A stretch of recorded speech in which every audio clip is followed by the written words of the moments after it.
Hi, I'm Zuri. Do you like artists like Jay-Z, Tyler the Creator, Drake, and Kanye West? Do you know how hip-hop and other genres of music started? Well, I'm here to take you on a journey through the Harlem Renaissance and show you where all hip-hop started.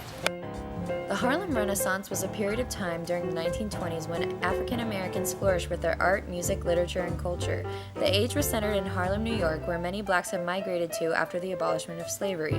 Because so many African Americans were in one area, it gave way for them to lead a new lifestyle filled with art and music.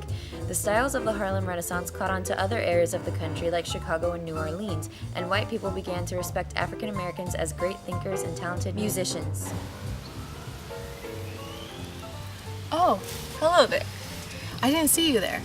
Well, today we're going to be interviewing Langston Hughes, Zora Neale Hurston, and Ella Fitzgerald. Hope you enjoy.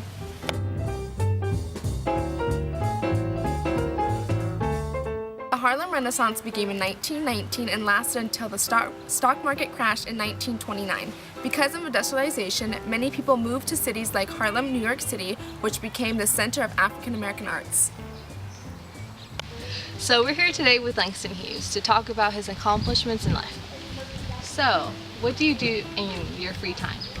Well, I really like to write, and I usually specialize in poems. You might know my newest poem. It's pretty famous. It's called I Too Sing in America, and it's pretty awesome, so you should check that out.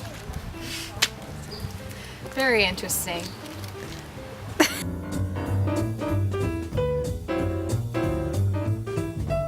The first stage of the Harlem Renaissance started in 1917 with plays written by Ridgely Torrance, featuring African American actors. The Harlem Renaissance grew out of the changes that had taken place in the African American community since the abolishment of slavery in 1864. The movement accelerated as a consequence of World War II. We're here with Zora Neale Hurston. So, what was your major contribution to the Harlem Renaissance? Well, I wrote this fabulous book called Their Eyes Were Watching God, and it's actually a bestseller, so you should go check it out. And yeah. What inspired you to actually write this book? Well, the amazing stories of the African Americans throughout history and folklore is really interesting to me. Music that developed from the Harlem Renaissance included jazz and rhythm and blues. Musicians played in famous clubs such as the Cotton Club, where they could perform for many people. Music of the Jazz Age brought African Americans together because it was music that they could all appreciate together. It eventually led to the development of more genres like hip-hop and rock that people of all races enjoy.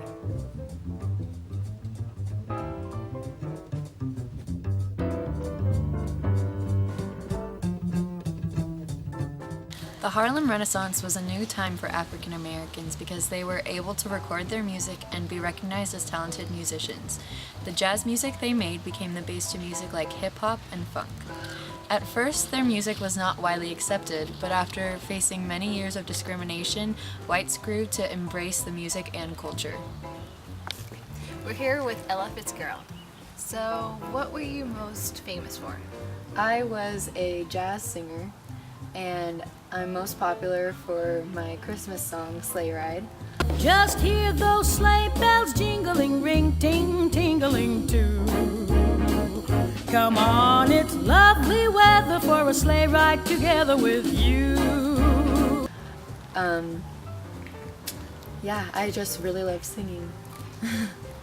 Okay, then where did you get your inspirations from? I think everyone wonders that. I was most inspired by other jazz musicians like Duke Ellington and Fats Waller, and they just really contributed to the music of that time, and I just found them so inspiring. You were married to F. Scott Fitzgerald, right? No, I wasn't. Oh, that's the bummer. Yeah. The women in the Jazz Age wore shorter dresses and had shorter haircuts. The dancing was also significant in this age because it was more lively and expressive.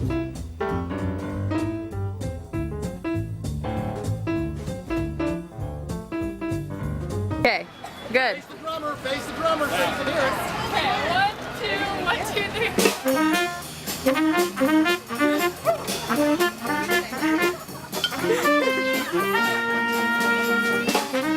Spin around, dance.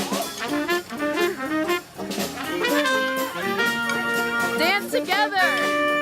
Dance together!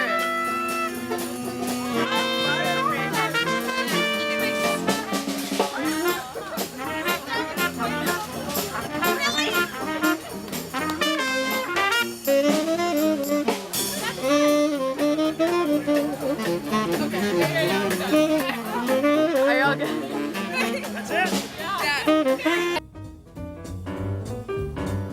Artists during this time captured the lives and cultures of African Americans and often included African American folklore.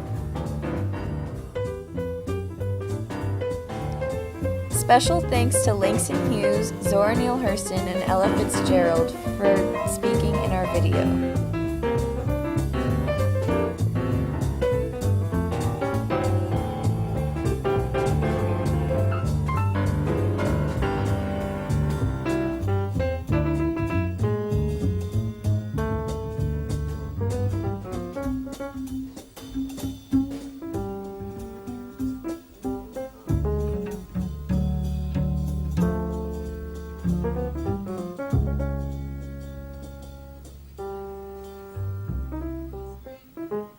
Here today with Langston Hughes to talk about his accomplishments in life. So, Langston, what do you do in your free time? That's such a funny name. That's such a funny name.